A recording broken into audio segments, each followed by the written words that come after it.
ಇನ್ನು ಕೇವಲ ಚಿನ್ನ ಅಷ್ಟೇ ಅಲ್ಲ, ದುಬೈನಲ್ಲಿ ರಿಯಲ್ ಎಸ್ಟೇಟ್ಗೂ ಕೂಡ ಈಗ ಅಸ್ಥಿರತೆ ಕಾಡ್ತಾ ಇದೆ. ರಿಯಲ್ ಎಸ್ಟೇಟ್ ಮೇಲೆ ಹೂಡಿಕೆಗೆ ಈಗ ಜನ ಹಿಂದೇಟು ಹಾಕ್ತಾ ಇದ್ದಾರೆ. ಕಳೆದ ವರ್ಷ ಭಾರೀ ಪ್ರಮಾಣದಲ್ಲಿ ದುಬೈನಲ್ಲಿ ಹೂಡಿಕೆಯನ್ನ ಮಾಡಲಾಗಿತ್ತು. ಭಾರತೀಯರು ಸೇರಿದಂತೆ ಬೇರೆ ಬೇರೆ ದೇಶದ ಜನರು ದುಬೈನಲ್ಲಿ ರಿಯಲ್ ಎಸ್ಟೇಟ್ ಕ್ಷೇತ್ರದಲ್ಲಿ ಹೂಡಿಕೆಯನ್ನ ಮಾಡಿದ್ರು. ಆದರೆ ಈಗ ಯುದ್ಧ ಶುರುವಾದಾಗಿನಿಂದ ಸಾಕಷ್ಟು ಪೆಟ್ಟನ್ನ ದುಬೈ ತಿಂದಿದೆ. ಸೇಫ್ ಅಂದ್ಕೊಂಡಿದ್ದಂಥ ದುಬೈ ಮೇಲೂ ಈಗ ಜನರಿಗೆ ನಂಬಿಕೆ ಇಲ್ಲದಂತೆ ಆಗಿದೆ. ಹೀಗಾಗಿ ದುಬೈ ರಿಯಲ್ ಎಸ್ಟೇಟ್ ಉದ್ಯಮಕ್ಕೂ ಕೂಡ ಈ ಯುದ್ಧದಿಂದ ಭಾರಿ ಪೆಟ್ಟು ಬಿದ್ದಿದೆ. ಮಧ್ಯಪ್ರಾಚ್ಯದಲ್ಲಿ ಅತಿ ಹೆಚ್ಚು ಸೇಫ್ ಆಗಿರುವಂಥ ಅಥವಾ ಕೊಲ್ಲಿ ರಾಷ್ಟ್ರಗಳಲ್ಲೂ ಕೂಡ ಅತಿ ಹೆಚ್ಚು ಸೇಫ್ ಆಗಿರುವಂಥ ಒಂದು ಜಾಗ ಯಾವುದು, ಒಂದು ನಗರ ಯಾವುದು ಅಂತಂದರೆ ಅದು ದುಬೈ ಅಂತ ಒಂದು ಉತ್ತರ ಬರ್ತಾ ಇತ್ತು. ಆದರೆ 10 ದಿನಗಳ ಹಿಂದಿನವರೆಗೂ ಆ ಒಂದು ಉತ್ತರ ನಮಗೆ ಕಾಣಿಸ್ತಾ ಇತ್ತು, ಕೇಳಿಸ್ತಾ ಇತ್ತು. ಆದರೆ ಈಗ ದುಬೈನಲ್ಲೂ ಕೂಡ ಅಟ್ಯಾಕ್ಗಳಾಗ್ತಾ ಇರೋದ್ರಿಂದ, ಮಿಸೈಲ್ಗಳ ಮಳೆ ಸುರಿತಾ ಇರೋದ್ರಿಂದ, ಅಲ್ಲೂ ಕೂಡ ಸಾಕಷ್ಟು ಹಾನಿ ಆಗ್ತಾ ಇರೋದ್ರಿಂದ ಈಗ ಜನಕ್ಕೆ ಯಾವ ದೇಶವೂ ಕೂಡ ಯಾವ ನಗರವೂ ಕೂಡ ಸೇಫ್ ಅಲ್ಲ ಅನ್ನುವಂಥ ಒಂದು ಅರಿವಾಗಿದೆ. ಸೊ ಹೀಗಾಗಿ ದುಬೈನಲ್ಲೂ ಹೂಡಿಕೆ ಮಾಡಲಿಕ್ಕೆ ಜನ ಹಿಂದೇಟು ಹಾಕ್ತಿದ್ದಾರೆ.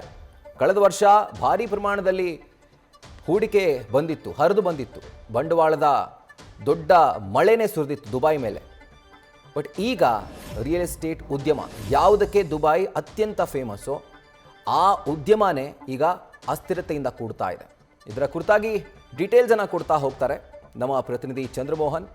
ಈಗ ಲೈವ್ನಲ್ಲಿ ಜಾಯಿನ್ ಆಗ್ತಾ ಇದ್ದಾರೆ. ಚಂದ್ರಮೋಹನ್, ಈಗ ಅತ್ಯಂತ ಸೇಫೆಸ್ಟ್ ಸಿಟಿ ಮಿಡ್ಲ್ ಈಸ್ಟ್ ಪಾರ್ಟ್ನಲ್ಲಿ ಅಥವಾ ಗಲ್ಫ್ ದೇಶಗಳಲ್ಲಿ ಯಾವುದು ಅಂತಂದರೆ ದುಬೈ ಅನ್ನುವಂಥ ಉತ್ತರ ಬರ್ತಾ ಇತ್ತು. ಬಟ್ ಈಗ ದುಬೈ ಕೂಡ ಪೆಟ್ಟು ತಿಂತಾ ಇದೆ.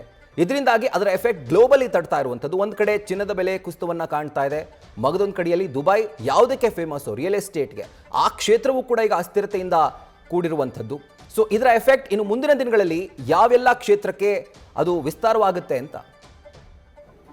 ಹೌದು ರಾಹುಲ್, ಮುಖ್ಯವಾಗಿ ದುಬೈ ಚಿನ್ನಕ್ಕೆ ಪ್ರಸಿದ್ಧ, ಜೊತೆಗೆ ರಿಯಲ್ ಎಸ್ಟೇಟ್ಗೂ ಕೂಡ ಪ್ರಸಿದ್ಧ.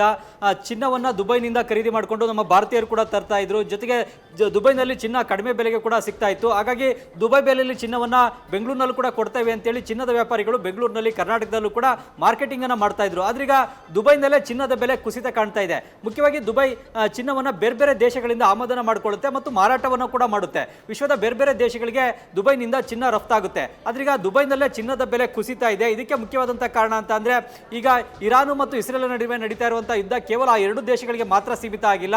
ಜೊತೆಗೆ ಗಲ್ಫ್ ರಾಷ್ಟ್ರಗಳಿಗೂ ಕೂಡ ಈ ಒಂದು ಯುದ್ಧ ವಿಸ್ತರಣೆ ಆಗಿದೆ. ಮುಖ್ಯವಾಗಿ ಗಲ್ಫ್ ರಾಷ್ಟ್ರಗಳು ಕೂಡ ಅಮೆರಿಕಕ್ಕೆ ತಮ್ಮ ವಾಯುನೆಲೆಯನ್ನು ನೀಡಿವೆ. ಅಮೆರಿಕದ ವಾಯುನೆಲೆಗಳು ಈ ಗಲ್ಫ್ ರಾಷ್ಟ್ರಗಳಲ್ಲಿವೆ. ಹೀಗಾಗಿ ಅಮೆರಿಕದ ವಾಯುನೆಲೆಗಳನ್ನು ಗುರಿಯಾಗಿಸಿಕೊಂಡು ಇರಾನ್ ದೇಶ ದಾಳಿಯನ್ನು ನಡೆಸ್ತಾ ಇದೆ. ಇದರಿಂದಾಗಿ ಈಗ ದುಬೈನಲ್ಲಿ ಮತ್ತು ಅಬುಧಾಬಿನಲ್ಲೂ ಕೂಡ ಸರಿಯಾದಂತಹ ಭದ್ರತೆ ಕ್ರಮಗಳನ್ನು ತೆಗೆದುಕೊಳ್ಳಿಕ್ಕೆ ಸಾಧ್ಯ ಆಗ್ತಾ ಇಲ್ಲ. ಜನ ಎಲ್ಲ ಭಯಭೀತಗೊಂಡಿದ್ದಾರೆ, ಮನೆಯಿಂದ ಹೊರಗಡೆ ಬರ್ತಾ ಇಲ್ಲ. ಹಾಗಾಗಿ ಸೈರನ್ಗಳು ಕೂಡ ಮೊಳಗ್ತಾ ಇವೆ.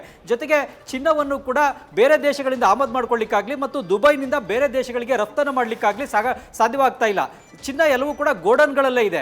ಗೋಡನ್ನಿಂದ ಸಾಗಾಟ ಮಾಡ್ಲಿಕ್ಕೆ ಆಗ್ತಾ ಇಲ್ಲ. ಯಾಕೆಂತಂದ್ರೆ ಯುದ್ಧದಿಂದಾಗಿ ಯಾವಾಗ ಏನ್ ಬೇಕಾದ್ರೂ ಆಗ್ಬೋದು. ಯುದ್ಧದಿಂದಾಗಿ ಈ ಚಿನ್ನ ಸಾಗಾಟ ಮಾಡ್ತಕ್ಕಂಥ ವಾಹನಗಳ ಮೇಲೂ ಕೂಡ ಮಿಸೈಲ್ ದಾಳಿ ಆಗ್ಬೋದು. ಇದರಿಂದಾಗಿ ಚಿನ್ನ ನಷ್ಟ ಆಗುತ್ತೆ ಅನ್ನೋ ಒಂದು ಭಯ ಭೀತಿಯನ್ನ ಈಗ ದುಬೈನ ಚಿನ್ನದ ವ್ಯಾಪಾರಿಗಳು ಮತ್ತು ಮಾರಾಟಗಾರರು ಕೂಡ ಎದುರಿಸ್ತಾ ಇದ್ದಾರೆ. ಈ ಕಾರಣಕ್ಕಾಗಿ ಚಿನ್ನವನ್ನ ಈಗ ಗೋಡನ್ನಿಂದ ದುಬೈ ವ್ಯಾಪಾರಿಗಳು ಹೊರಗಡೆ ತರ್ತಾ ಇಲ್ಲ ಮತ್ತು ಚಿನ್ನವನ್ನು ದುಬೈನಲ್ಲಿ ಖರೀದಿ ಮಾಡಲಿಕ್ಕೆ ಜನ ಕೂಡ ಮುಂದಾಗ್ತಾ ಇಲ್ಲ. ಇದರಿಂದಾಗಿ ಈಗ ದುಬೈನಲ್ಲಿ ಚಿನ್ನದ ಬೆಲೆ ಕುಸಿತಾ ಇದೆ. ಫೆಬ್ರವರಿ ಅಂತ್ಯದ ವೇಳೆಗೆ ದುಬೈನಲ್ಲಿ 24 ಕ್ಯಾರೆಟ್ ಚಿನ್ನದ ಬೆಲೆ 1 ಗ್ರಾಮ್ಗೆ ಸುಮಾರು 636 ದಿರಂ ಇತ್ತು. ಆದ್ರೆ ಈಗ ಅದು 613 ದಿರಂಗೆ ಕುಸಿದಿದೆ. ಇವತ್ತು ಕೂಡ ಸುಮಾರು 10 ದಿರಂದಷ್ಟು ಬೆಲೆ ಕುಸಿತ ಆಗಿದೆ. ಹೀಗಾಗಿ ದುಬೈನಲ್ಲಿ ಚಿನ್ನದ ಬೆಲೆ ಕುಸಿತಿರೋದ್ರಿಂದಾಗಿ ಅದರ ಪರಿಣಾಮ ವಿಶ್ವದ ಬೇರೆ ಬೇರೆ ದೇಶಗಳ ಮೇಲೂ ಕೂಡ ಆಗ್ತಾ ಇದೆ.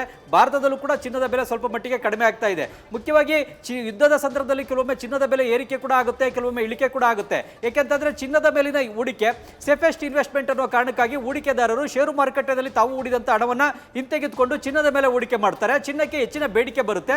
ಅಂತ ವೇಳೆಯಲ್ಲಿ ಚಿನ್ನದ ಬೆಲೆ ಹೆಚ್ಚಾಗುತ್ತೆ. ಆದ್ರೆ ಈಗ ದುಬೈನಲ್ಲಿ ಅಲ್ಲಿನ ಭದ್ರತೆಯ ಕಾರಣ, ಯುದ್ಧದ ಕಾರಣ ಮತ್ತು ಮಿಸೈಲ್ ದಾಳಿಯ ಕಾರಣದಿಂದಾಗಿ ಚಿನ್ನದ ಬೆಲೆ ಕುಸಿತಾ ಇರತಕ್ಕಂತಹ ವಿಚಿತ್ರವಾದಂತಹ ಪರಿಸ್ಥಿತಿ ಕೂಡ ನಿರ್ಮಾಣ ಆಗಿದೆ.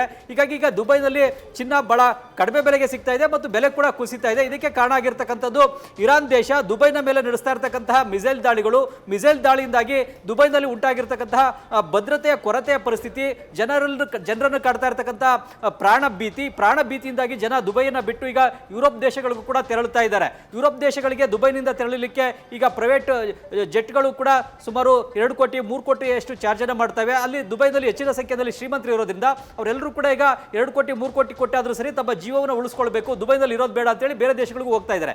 ಇದು ಕೇವಲ ಚಿನ್ನದ ಮೇಲೆ ಉಂಟಾಗ್ತಾ ಇರತಕ್ಕಂಥ ಪರಿಣಾಮ ಮಾತ್ರ ಅಲ್ಲದೆ ಮುಖ್ಯವಾಗಿ ದುಬೈನ ರಿಯಲ್ ಎಸ್ಟೇಟ್ ಕ್ಷೇತ್ರದ ಮೇಲೂ ಕೂಡ ಒಂದು ನೆಗೆಟಿವ್ ಎಫೆಕ್ಟ್ ಉಂಟಾಗಿದೆ. ಮುಖ್ಯವಾಗಿ ದುಬೈನಲ್ಲಿ ಭದ್ರತೆ ಚೆನ್ನಾಗಿತ್ತು, ಒಂದು ಲಕ್ಸುರಿ ಲೈಫ್ ಅನ್ನು ಲೀಡ್ ಮಾಡಬಹುದಿತ್ತು. ಈ ಕಾರಣಕ್ಕಾಗಿಯೇ ಭಾರತೀಯರು ಕೂಡ ದುಬೈನ ರಿಯಲ್ ಎಸ್ಟೇಟ್ ಮೇಲೆ ಹೆಚ್ಚಿನ ಪ್ರಮಾಣದಲ್ಲಿ ಹೂಡಿಕೆಯನ್ನು ಮಾಡ್ತಾ ಇದ್ರು. ಆದ್ರೀಗ ಈ ಒಂದು ಭದ್ರತೆಯೇ ದುಬೈನಲ್ಲಿ ಇಲ್ಲದೆ ಇರುವಂತಹ ಪರಿಸ್ಥಿತಿ ಕಾರಣದಿಂದಾಗಿ ದುಬೈನ ರಿಯಲ್ ಎಸ್ಟೇಟ್ ಕೂಡ ಕುಸಿದಿದೆ. ಯುದ್ಧ ಆರಂಭವಾದ ಬಳಿಕ ದುಬೈನ ರಿಯಲ್ ಎಸ್ಟೇಟ್ 20% 25% ಕೂಡ ಕುಸಿದಿದೆ. 3 ಮಿಲಿಯನ್ $4 ಮಿಲಿಯನ್ ನಷ್ಟಿದ್ದಂತಹ ದುಬೈನ ಪ್ರಾಪರ್ಟಿಗಳ ಬೆಲೆ ಈಗ 2 ಮಿಲಿಯನ್ಗೂ ಕೂಡ ಕುಸಿದಿದೆ. 4 ಮಿಲಿಯನ್ ಇದ್ದಂತಹ ದುಬೈನ ಪ್ರಾಪರ್ಟಿ ಬೆಲೆ ಈಗ $3 ಮಿಲಿಯನ್ ಕುಸಿದಿದೆ. ಹೀಗಾಗಿ 20% 25% ದುಬೈನ ಆಸ್ತಿಗಳ ಮೌಲ್ಯದಲ್ಲೂ ಕೂಡ ಕುಸಿತ ಆಗ್ತಾ ಇದೆ. ನಮ್ಮ ದೇಶದಲ್ಲಿ ಹೇಗೆ ಕರೋನಾ ಕಾಲದಲ್ಲಿ ಕೆಲವೊಂದು ಆಸ್ತಿಗಳ ಬೆಲೆ ಕುಸಿತ ಆಗಿತ್ತೋ ಅದೇ ರೀತಿಯಾದಂತಹ ಪರಿಸ್ಥಿತಿ ಈಗ ದುಬೈನಲ್ಲೂ ಕೂಡ ನಿರ್ಮಾಣ ಆಗಿದೆ. ಭಾರತೀಯರು ಕೂಡ ಸಾಕಷ್ಟು ಸಂಖ್ಯೆಯಲ್ಲಿ ದುಬೈನಲ್ಲಿ ಹೂಡಿಕೆಯನ್ನು ಮಾಡ್ತಾ ಇದ್ರು. ಭಾರತದಲ್ಲೂ ಕೂಡ ದುಬೈ ಪ್ರಾಪರ್ಟಿಗಳನ್ನ ಖರೀದಿ ಮಾಡಿ ಅಂತೇಳಿ ಕ್ಯಾಂಪೈನ್ ಅನ್ನು ಮಾಡೋರು, ಅಡ್ವರ್ಟೈಸ್ಗಳನ್ನ ಕೊಡೋದನ್ನ ನಾವು ನೋಡಿದ್ವಿ. ಆದ್ರೀಗ ದುಬೈನಲ್ಲಿ ಖರೀದಿ ಮಾಡಿದಂಥ ಆಸ್ತಿಗಳ ಮೌಲ್ಯ ಕುಸಿತ ಆಗ್ತಾ ಇರೋದ್ರಿಂದಾಗಿ ಇದು ಭಾರತೀಯರಿಗೂ ಕೂಡ ಹೊಡೆತ. ದುಬೈನಲ್ಲಿ ಹೆಚ್ಚಿನ ಸಂಖ್ಯೆಯಲ್ಲಿ ಭಾರತೀಯರಿದ್ದಾರೆ, ಅವರೆಲ್ಲರೂ ಕೂಡ ದುಬೈನಲ್ಲಿ ಆಸ್ತಿಗಳ ಮೇಲೆ ಹೂಡಿಕೆ ಮಾಡಿದ್ದಾರೆ. ಮತ್ತು ಭಾರತದ ವಿಐಪಿಗಳು, ಸೆಲೆಬ್ರಿಟಿಗಳು, ಸಿನಿಮಾ ಸ್ಟಾರ್ಗಳು ಇವರೆಲ್ಲರೂ ಕೂಡ ದುಬೈನ ಆಸ್ತಿಗಳನ್ನ ಹೆಚ್ಚಿನ ಪ್ರಮಾಣದಲ್ಲಿ ಖರೀದಿಯನ್ನು ಮಾಡಿದ್ರು. ದುಬೈನಲ್ಲಿ ಆಸ್ತಿ ಹೊಂದಿರೋದು ಅಂದ್ರೆ ಒಂದು ಸ್ಟೇಟಸ್ ಲೆವೆಲ್ ಇದ್ದಂತೆ, ಅದು ಒಂದು ಸ್ಟೇಟಸ್ನ ಸಿಂಬಲ್ ಆಗಿತ್ತು ಭಾರತದ ವಿಐಪಿಗಳಿಗೆ, ಸೆಲೆಬ್ರಿಟಿಗಳಿಗೆ. ಆದ್ರೀಗ ಈ ಸೆಲೆಬ್ರಿಟಿಗಳು ದುಬೈನಲ್ಲಿ ಖರೀದಿ ಮಾಡಿದಂಥ ಆಸ್ತಿಗಳ ಮೌಲ್ಯವು ಕೂಡ 25% 30% ಕುಸಿತ ಆಗಿದೆ. ರಾಹುಲ್, ನ್ಯೂಸ್ ಫಸ್ಟ್ ನಿರ್ಭೀತಿಯಿಂದ ನಿಮ್ಮ ಪರವಾಗಿ.